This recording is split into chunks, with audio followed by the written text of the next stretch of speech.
What is your most controversial cooking opinion? Crock-pot liners feel like you're just asking for cancer. Crock-pots don't even take long to clean, and that's generally the only thing other than plates, utensils that'll need to be cleaned after you eat. You're only saving yourself a couple of minutes. My best friend has disposable everything and it effing drives me bonkers. I'd argue that my controversial opinion is only controversial in Italy, where I come from. I like making chicken with pasta. I make it into a sauce similar to bolognese, but I'll put small chicken bits instead of the mince. My family call me a savage for eating such things together, but my boyfriend suggested me as an idea and it's now a dish I enjoy. I'm sure there are people in other parts of Italy that would welcome your weird chicken pasta. It's not totally food homogeneous. My nonna and mum were outraged when I served them lasagna with bechamel in it because we are southern and apparently that's a northern thing. Sorry that your southern lasagna is dry, mum, don't take it out on my good lasagna. Go find your food, people. There's no such thing as breakfast food. You can eat a steak in the morning and fry an egg for dinner if you want, it's just food. Filipino breakfast is just leftovers with an egg on it. Not all moms or grandmas are amazing cooks. Yes, my mom has some good dishes she makes, but nuking Brussels sprouts in the microwave with orange marmalade is not one of them. Edit. Thanks for the awards, everyone. My mother-in-law is a lovely woman.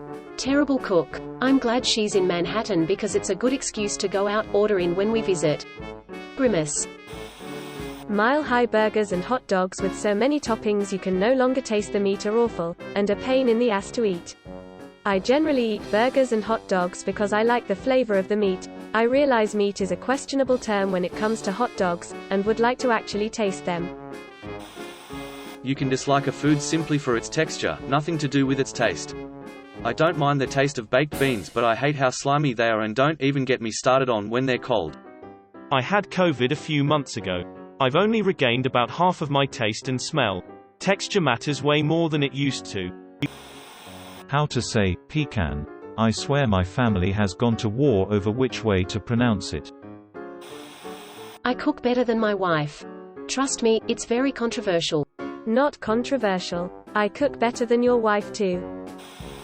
If the dish does not otherwise require the use of hands, there should not be trails on your shrimp. I don't want to be fishing around in my damn pasta because you couldn't be bothered to remove the tails first. I hate this poo so much. That being said, I've heard they can enhance the flavor during cooking and can technically be eaten, but no and also no. In a pinch, you can sub plain yogurt for all kinds of liquids. I'm on my 5th yogurt on the rocks and I'm not even buzzed yet. The cream cheese-based crock-pot dinners are the modern equivalent of Jell-O-based dinners from the 50s. Cream cheese crock-pot dinners. Can you elaborate? I have to agree with you, even though I don't know what you're talking about. Some food tastes better a little bit burnt. Corn is a good example. A bit burned on the grill, it's still good. Most people, companies do not know how to do salted caramel. Every salted caramel product I've had, homemade or otherwise, has been like mouth-puckeringly salty. The point is to lightly salt it to bring out the more subtle flavors, not literally make salty caramel. Or when it's just regular caramel with huge chunks of salt on top. I am vegetarian. Most restaurants should just stop serving vegetarian dishes if they can't be bothered to make something that tastes good. You cannot just put kale, quinoa, some random veg, and a vinaigrette in a bowl and charge $25. They need to take a page from some Indian cookbooks and adapt. I've done the final egg coating on apple pies with a makeup brush more times than I'd like to admit. Use what you have on hand. Trust yourself to make it work. Looks at chocolate and chicken. Red onions should be called purple onions. That is 100% true. In Spanish they are called cebolla morada, purple onion. Meal prep is just eating leftovers all week. Renting our spare room to my wife's nephew so he can internship out here. He recently go into meal prepping. Dude is cooking 2 to 3 frozen pizzas every Sunday and storing them in Tupperware. Funniest poo I've ever seen. Heating up leftover chicken and dumping it into a bowl of ramen noodles counts as a proper meal. I am fully prepared to die on this hill. adding an egg or two to ramen when you have no leftover meat is also a proper meal. As a lifelong carnivore, I will say that if tofu is cooked properly, it is absolutely delicious. I would even go so far as to say I prefer it in certain dishes over animal protein. The way tofu is treated in Western cuisine is a crime. It's not just for vegetarians. It's a delicious ingredient that cooked well appeals to omnivores and herbivores alike. In fact, in many Chinese and Korean dishes, it is cooked with meat, e.g., mapo tofu. The idea that it is a meat replacement that you choke down instead of a steak is ludicrous. MSG works. It's what makes Doritos and other salty snacks so tasty. Most people that claim to be sensitive to MSG will readily admit to eating these and not having any issues. When frying a food that you plan on doing the egg flour method for, try getting some plain yogurt and thinning it with water in place of the egg. I did this once when we were out of eggs and I'm never going back. It gives a much better crunch and a hint of tang that is just chef's kiss. Edit. Wow, I didn't think this would be so popular. I wanted to add some more info based on questions I've gotten and my own experience. 1. Buttermilk and thinned sour cream will work as well. Mayo likely will too, I just don't like mayo and haven't tried it. 2. If you're wanting a vegan option, I personally wouldn't use a coconut-based yogurt. I would think others would work, but the coconut might be a bit wonky since it's such a high fat content that melts at relatively low temps. I also don't like coconut flavor unless it's a pina colada. Vegan mayo, though, for sure. 3. I used a plain Greek yogurt and thinned it to the point where it would still coat a spoon, but it would easily move around in the dish. Use a little bit of water at a time to get there. I didn't measure, I just eyeballed and did it little by little. You want it to coat the stuff, but not leave big gloops of yogurt. 4. While this won't replace egg in everything, you can 100% sub in yogurt for things like French toast and use yogurt in conjunction with other binders, like ripe banana, aquafaba, and applesauce, in baking. The yogurt will also help keep it moist. Mayo will also do it and you can't taste it.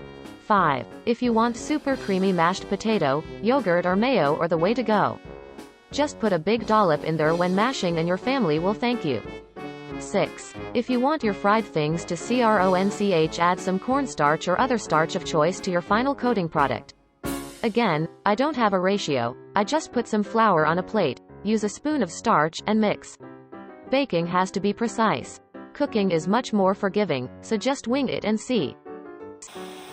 The meth does not have to be blue to be pure. The blue actually denotes an impurity. Source. Partner is a chemistry PhD. I believe that you can teach yourself to tolerate certain foods if you want to. I sort of forced myself to like peas until one day I found I actually do like them. Same with scotch, smelly cheese, cigarettes and wasabi. I'd like that recipe for cigarettes and wasabi, please. Pepperonis need a little time in a pan before putting in on the pizza and in the oven.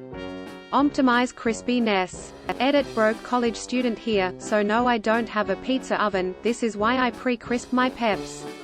My secret shame, pepperoni chips. I use a preheated baking stone to make pizza.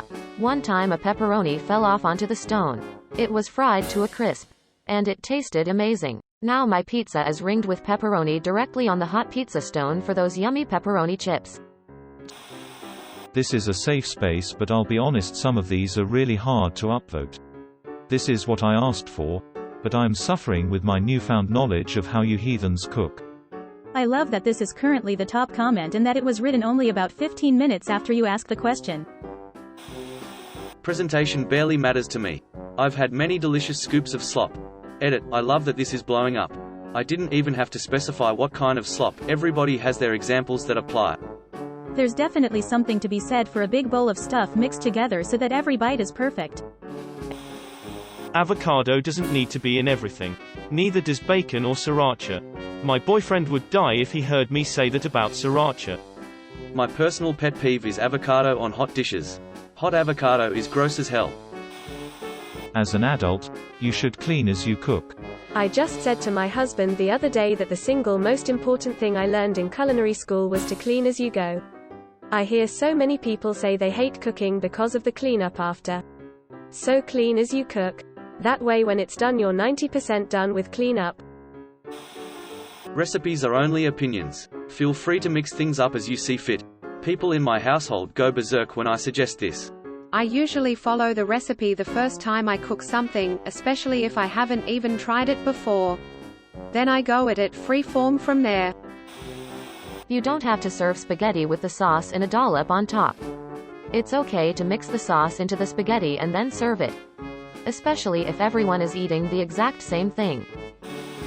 People shouldn't come over to your house and complain about how you cook something. Anyone who does that at my house is invited to leave and go to McDonald's. My ex used to do that all the time.